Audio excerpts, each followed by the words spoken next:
Jangan bawa-bawa struktur NU, nama Anda di NU, karena itu sudah jadi pembicaraan, Pak. Dan Pak Fahrur jangan bawa-bawa NU ketika sekarang ini, karena tidak ada keputusan NU seperti Pak Fahrur itu. Ya, tapi saya ketua PBNU yang membidangi LBM, Pak. Kok ke sana? Tapi saya ketua PBNU yang membidangi LBM, Pak. Tapi saya ketua PBNU yang membidangi LBM, Pak. Kok ke sana?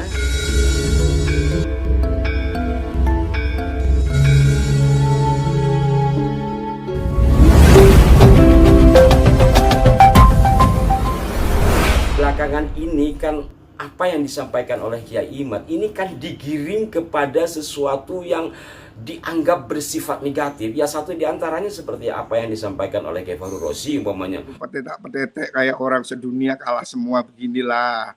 Bukan jadi masalah demikian. Karena apa? Narasi-narasi ini yang Anda kemukakan malam hari ini itu bukan satu-satunya alasan saya untuk kieng-kiengan kepada Bapak Fahrur.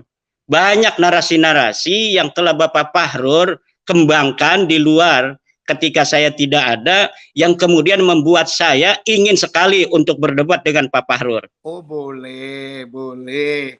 Enteng aja, saya nggak takut sama sekali kok. Ini soal gampang lah, nggak usah pandeng.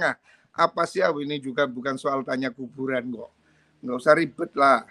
Saya ingin katakan, Anda boleh berpendapat, tapi Anda jangan menjadi pemilik kebenaran tunggal. Orang yang merasa yang lain salah, saya sendiri benar, itu hanya Wahabi, Pak. Kalau kita ini biasa dengan pendapat ini, pendapat itu, kita itu sangat luas dalam berhubungan, Pak. Dalil juga begitu, fikih punya banyak qaul ya. Saya ingin ingatkan Anda. Yang kedua, jangan bawa-bawa struktur NU, nama Anda di NU, karena itu sudah jadi pembicaraan, Pak. Dan Pak Fahrur jangan bawa-bawa NU ketika sekarang ini, karena tidak ada keputusan NU seperti Pak Fahrur itu. Ya, tapi saya ketua PBNU yang membidangi LBM, Pak. Tapi saya ketua PBNU yang membidangi LBM, Pak. Tapi saya ketua PBNU yang membidangi LBM, Pak. Jadi iya, tapi NU itu organisasi yang ada aturan, yang ada perkumpulan aturan, ada RT dan sebagainya. Iya, betul. Makanya itu Anda... Keputusan PBNU itu ada di Muktamar, ada di Kompleks, ada di Munas Alim Ulama, ada di Basul Mustaqil. Biar satu-satu mungkin berbicara ini. Silakan. Sebentar lagi kita bikin closing statement.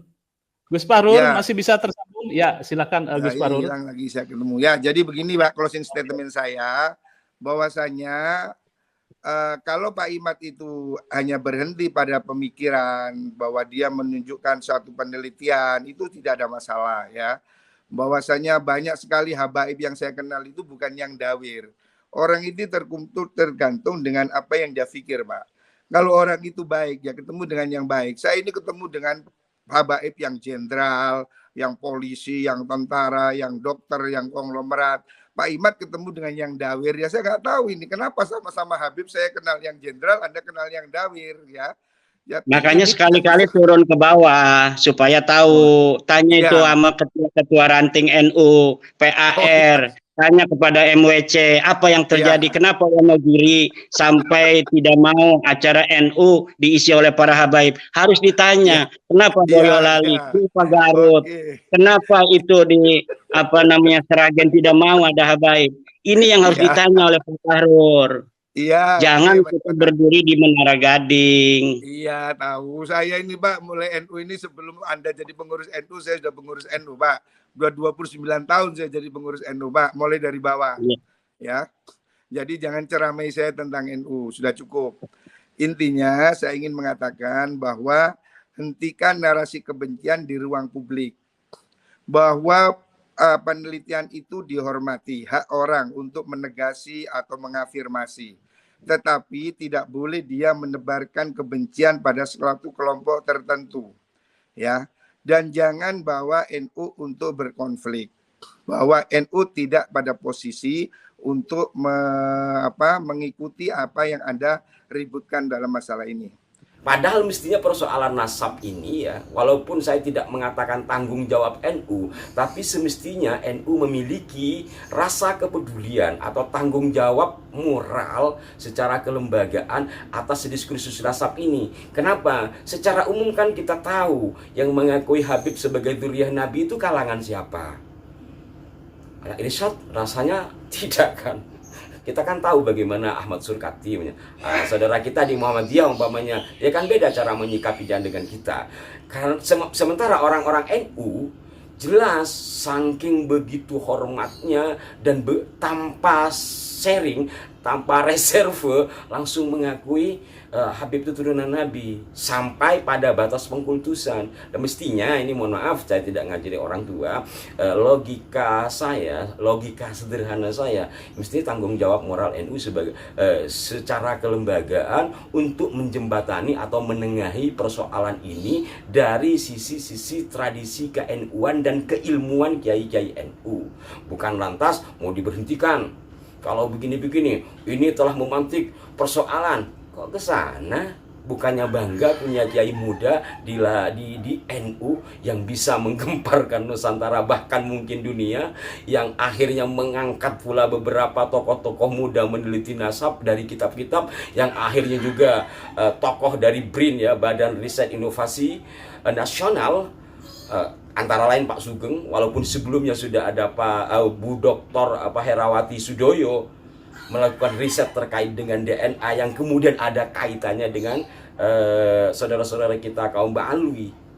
Ini kan sesuatu yang luar biasa, menumbuhkan fenomena baru. Selama ratusan tahun persoalan ini tidak mengemuka, kemudian mengemuka. Mohon maaf Pak ya, mohon maaf sekali lagi terpaksa saya katakan, rekomendasi rapat di BBN itu ingin Anda diberhentikan. Saya siap. Mohon maaf, ini terpaksa saya ngomong, makanya saya akan bilang. Saya tetap akan jadi NU walaupun tanpa ada jabatan. Makanya Pak, kita ini yang baik-baik lah. Silakan Anda itu berbicara dengan kapasitas Anda, tapi jangan bawa NU ke ruang konflik supaya kita sama-sama nyaman ya. Dan bahwa Anda tidak yakin itu tidak apa-apa Pak. Saya juga tidak ingin mempengaruhi Anda dan Anda tidak mungkin bisa mempengaruhi saya ya. Itu soal keyakinan masing-masing ya.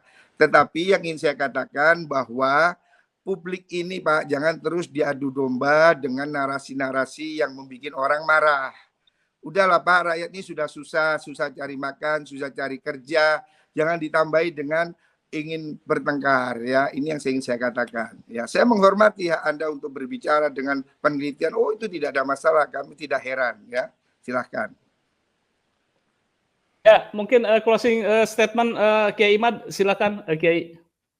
Ya terima kasih. Ya malam ini saya berbahagia bisa langsung untuk bertemu dengan Pak Fahrur. Terima kasih Kang Mas Yusuf.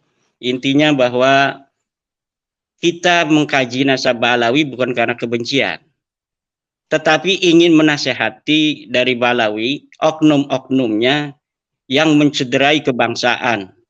Bahkan Negara Kesatuan Republik Indonesia dibuat susah 2016, 2019 oleh narasi-narasi anti pemerintah yang dikembangkan oleh oknum-oknum Balawi. Kita ingin menasehati, kalaulah mereka berbuat demikian karena nasab mereka itu putus, nasab mereka itu batil, nasab mereka itu maudhu.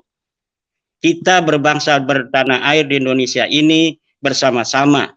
Mari kita bangun Negara Kesatuan Republik Indonesia ini. Tidak boleh ada lagi satu suku lebih merasa lebih tinggi atau lebih mulia dari suku lainnya. Kita bangsa Indonesia 1945, kita merdeka dengan senang hati. Orang-orang yang bukan keturunan bangsa Indonesia kita terima sebagai warga negara Indonesia. Mari kita sama-sama bangun Negara Kesatuan Republik Indonesia ini. Dan warga NU sebagai mayoritas Islam yang ada di Indonesia mengaku dirinya sebagai NU tidak boleh menjadi objek bagi orang-orang yang mengaku sebagai keturunan Nabi kemudian mengeksploitasi pengakuan itu untuk memperbudak umat Islam, terutama warga Nahdlatul Ulama, warga daripada organisasi yang dibentuk, didirikan oleh para ulama, para kiai, penerus perjuangan Wali Songo. Demikian. Assalamualaikum warahmatullahi wabarakatuh.